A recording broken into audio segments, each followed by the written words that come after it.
Yeah, okay. Good evening, class. Today is the 26th of June 2017, and we are having a presentation on discriminant analysis. We have Dr. Faith Igbokwe to present. She did inform us she's in Lokoja at the moment. We are in different locations. It's let me see, it's 9:26 p.m. my time. So let us give her the floor. How many of us are in class now? 12 of us, 13. We're 13 in class now. So let us get Igbokwe to start presenting. Dr. Faith Igbokwe, you have the floor. Start my presentation, please. And I'm presenting on discriminant analysis. Let's go to slide 2. I'm looking at the introduction. Discriminant analysis is a multivariate statistical technique that is used for classifying a set of observations. So it's somehow similar to MANOVA, that multivariate analysis of variance, and also has a lot of similarities to multiple regression. So as the presentation progresses, we'll see how the similarity goes. Still looking at slide 2, discriminant analysis is used to identify boundaries between groups of objects. It's also used for predicting. And then, like I said earlier, it is similar to multiple regression, except that the criterion, that the dependent variable is categorical, which means it doesn't use numbers. Let's say we are using, let me take an example. If I'm looking at post-UME scores, and I'm trying to use discriminant analysis, instead of saying using the raw scores, I can then say students with high grades and students with categorical variables. Like when you're looking at migrants and non-migrants. Sorry, are we looking at the same? Just a minute, madam. Oh, okay. I'm so sorry. I'm so sorry. Okay, please go ahead. Go ahead.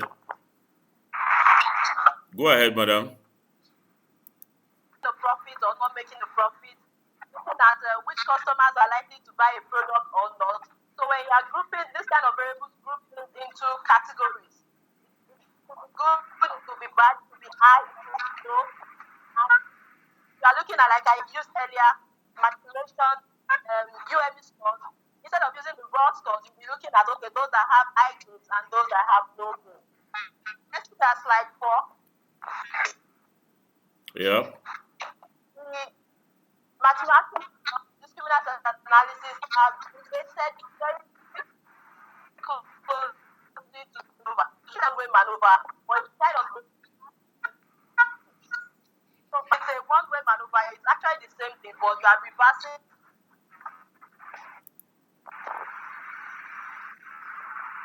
Yep.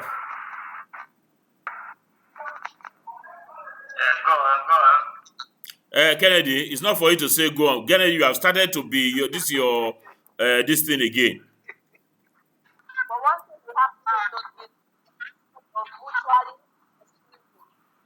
exclusive. If variable has to be exclusively in one group, separately in different groups. That's slide 9. Slide 9, showing stepwise method of discriminant analysis. So when you're carrying out the analysis, you could decide to use the stepwise method, or you can just enter all the independent variables together. Just it's similar to when we were doing multiple regression, where you can use a stepwise method, or you use all the independent variables, you analyze everything together. Slide 10 shows the steps of discriminant analysis in SPSS. If you want to use SPSS, you have to go through the various steps, and these steps have been highlighted in slide 10 and 11. So instead of just talking about the steps in slide 10 and 11, let's go to slide 12 and see everything being carried out. Looking at slide 12, what I actually while we're carrying out multiple regression. Now I highlighted the scores for UME. I highlighted that because when we're doing multiple regression in class, what we used were raw UME scores, like 210, 215, 190 something. But in this case, because it needs to use a categorical variable, it needs to be categorized. I cannot be using those scores, so I had to change them into 1 and 2. So 1 is representing high grade. So anybody that has a high grade UME would have 1 is representing low grade, and 2 is for high grade. That's why I highlighted UME scores there to show that they are not, they are scores for they are categorical scores. So that's the title there, using discriminant analysis to assess students' unified matriculation examination grades. Let's go to slide 13. No, before you go to slide 13, can you hear me, ma'am? The line is clearer now. Can you hear me? Yes, sir. Yeah, can you read the title of this of the figure you have here? Can you read the title? Analysis to assess students in Now, matriculation do you know the difference between what do you mean access? This is access. That means to get into. What you want is access. ASSESS. Not this access is to enter, to get into, get entry somewhere.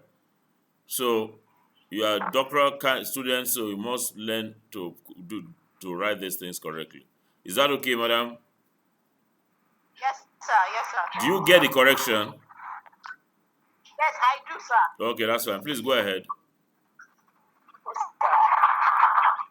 So, looking at slide 13, Yes, we're there. you want to carry out discriminant analysis using SPSS. After including your data, probably from Microsoft Word and into the SPSS, you can see that that's the data page. Go to analyze, highlighted there, then classify, then discriminant. Let's go to slide 14. Yes.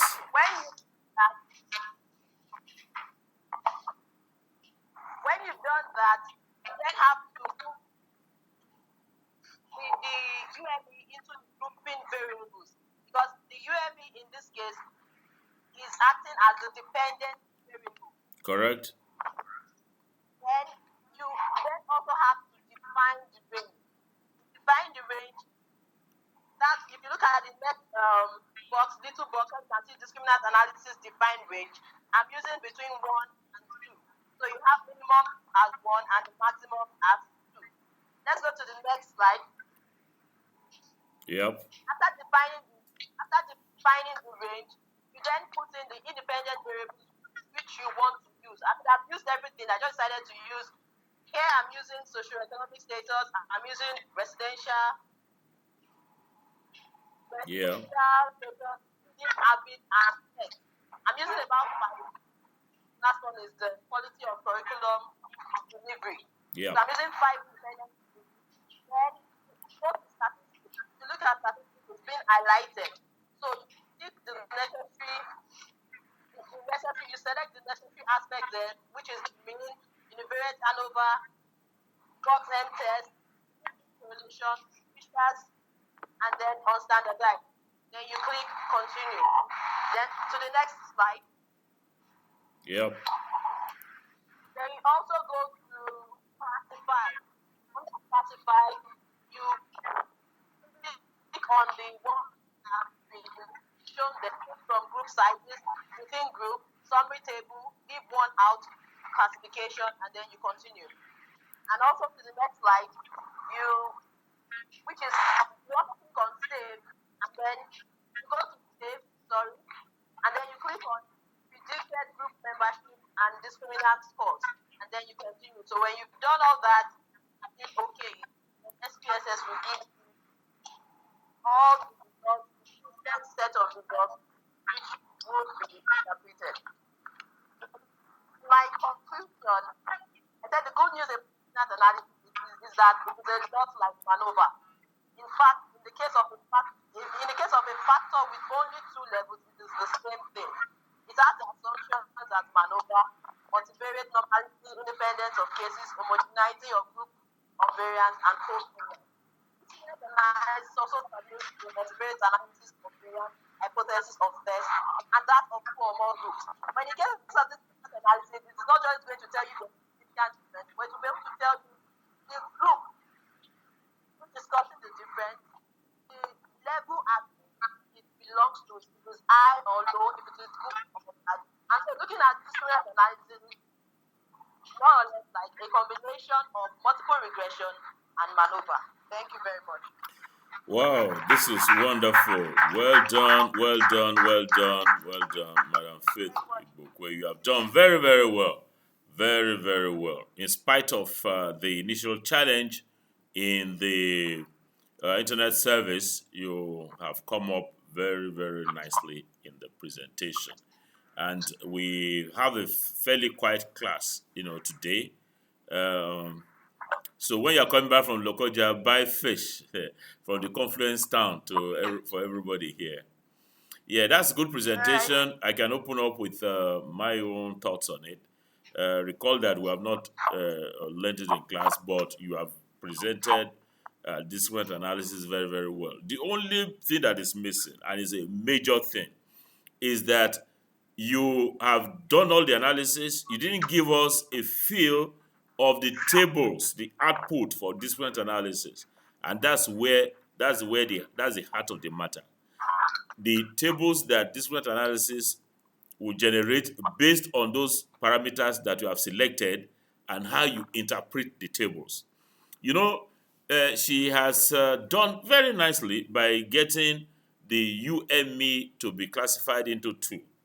That means we are using UME. That's the old UTME, the precursor of UTME. To say one is you have passed it, maybe you had score above 200, and two you have a score below 200.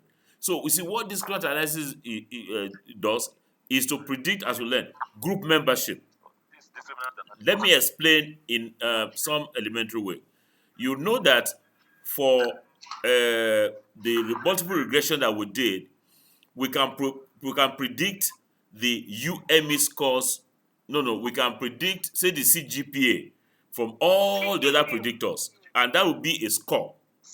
Yeah, it will be a score. Say your CGPA will predict by the time you are graduating from Lagos State University, it's going to be 3.25 based on a regression equation.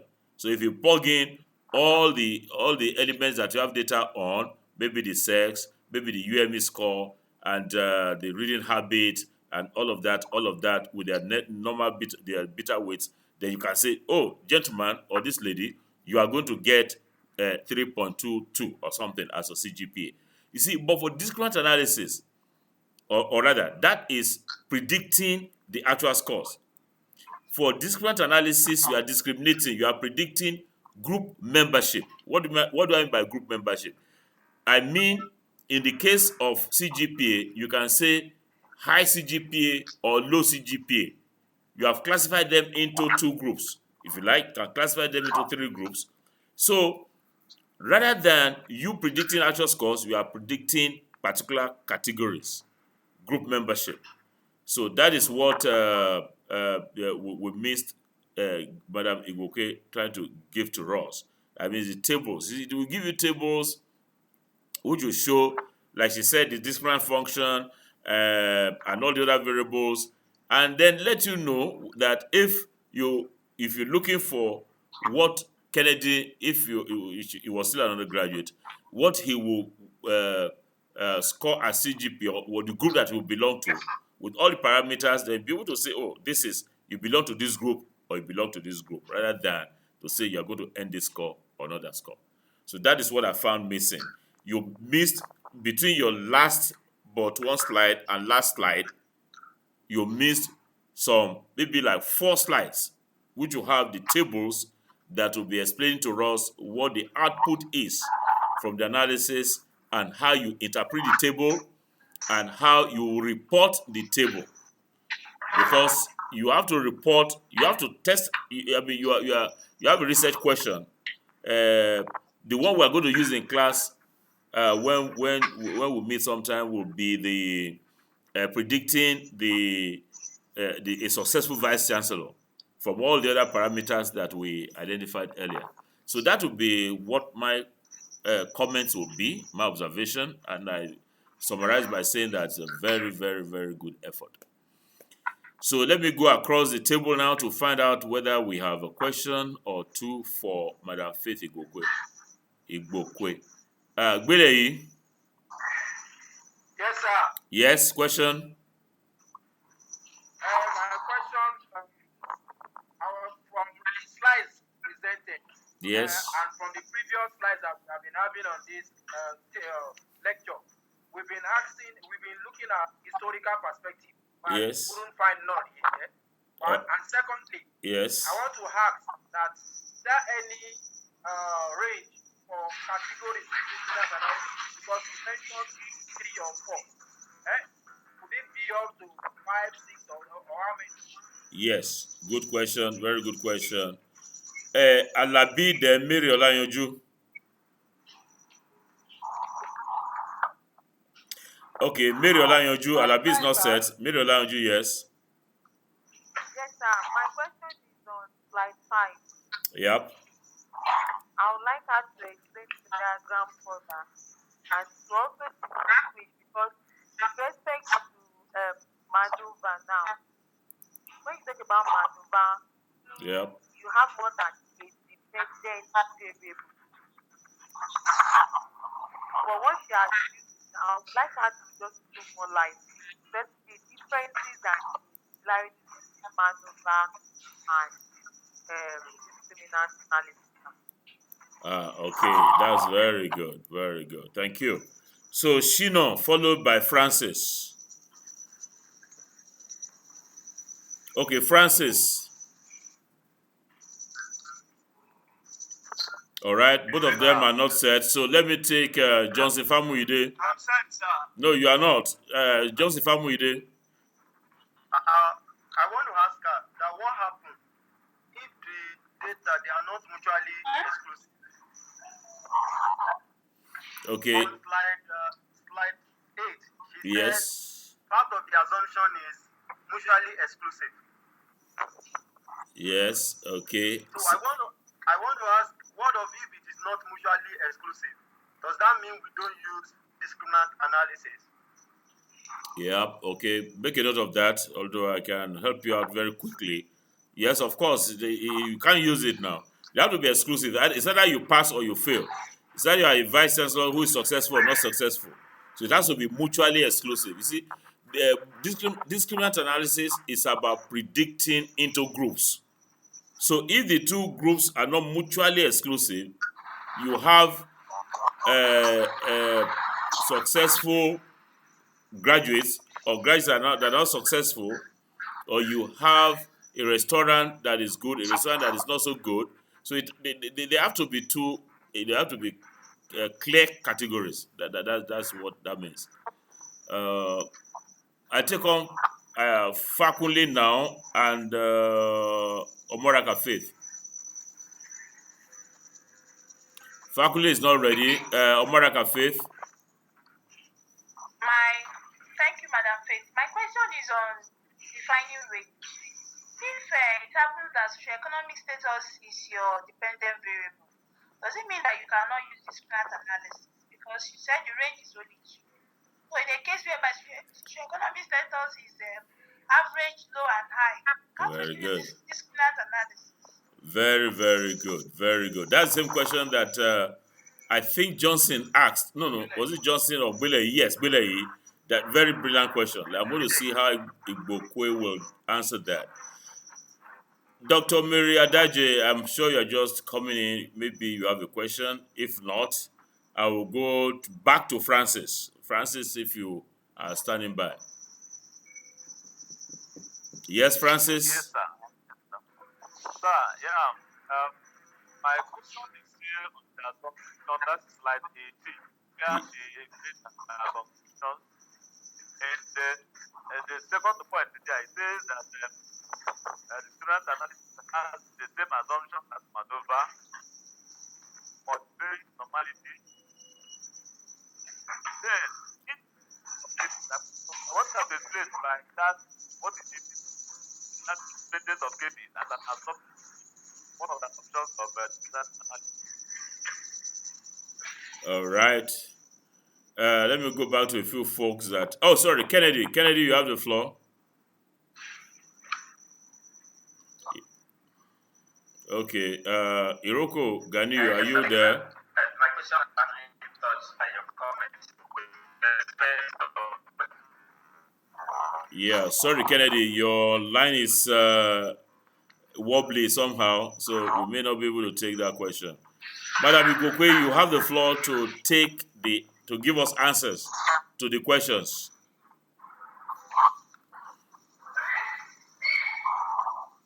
All right. There's some challenge with as you are back.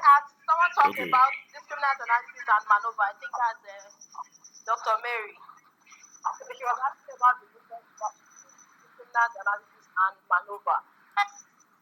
Like I said earlier, for maneuver, you have because it's a multivariate analysis of area, you have more than one dependent variable. But for discriminant analysis, dependent variable in maneuver becomes the independent variable in discriminant analysis. And then the factors for maneuver is then the dependent variable for discriminant analysis. And then you also asked about the substance of discriminant analysis. That is I can't remember the other name. No, she was asking about the graph that you have on one of the slides. That's what she asked you about. Yes, okay, and also about the graph. That is also two groups are being discriminated. You can still see, despite there's a couple of positive improvements, you can still currently look at the graph to show you that, and that's also because to the mutually exclusiveness that I'm talking about. The two groups cannot either graph of this eye or no, or that the groups are separated. So this graph is just showing us the cut of one of the if you can use it,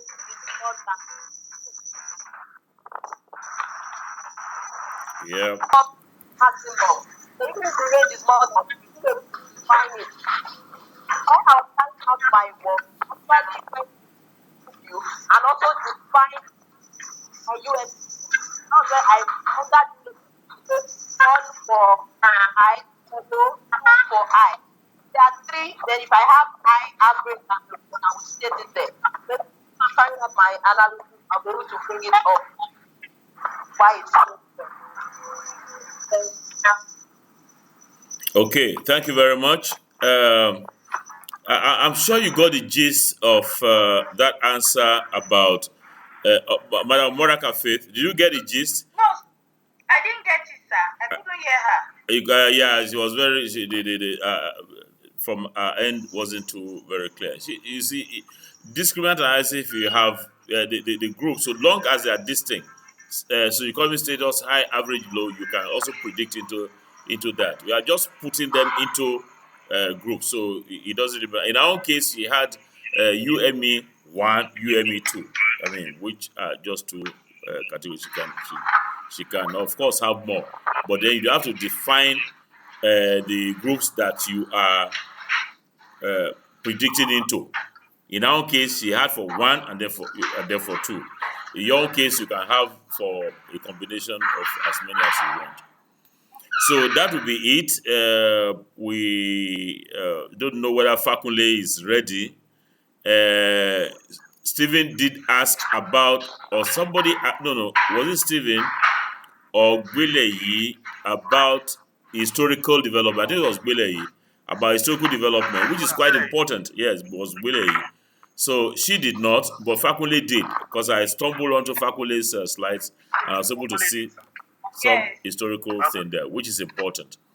So, faculty, are you on? We just closed the meeting now, the class, and like to thank you all. What time do I have? I have 10 o'clock. I got to listen to channels 10 o'clock news, and I wish you a very happy day tomorrow. It's a public holiday, and I look forward to seeing you tomorrow evening. Time. Why are you asking time now? Because we have taken this one. So, okay. So I see you tomorrow again, 9 p.m. Usual time, and God bless you. So good night, everybody. Thank you, sir. Good night. Good night. Good Good night. Good night. Bye night, bye. sir. Thank you. Thank you. Bye bye. Thank you, sir. Good night. Thank you.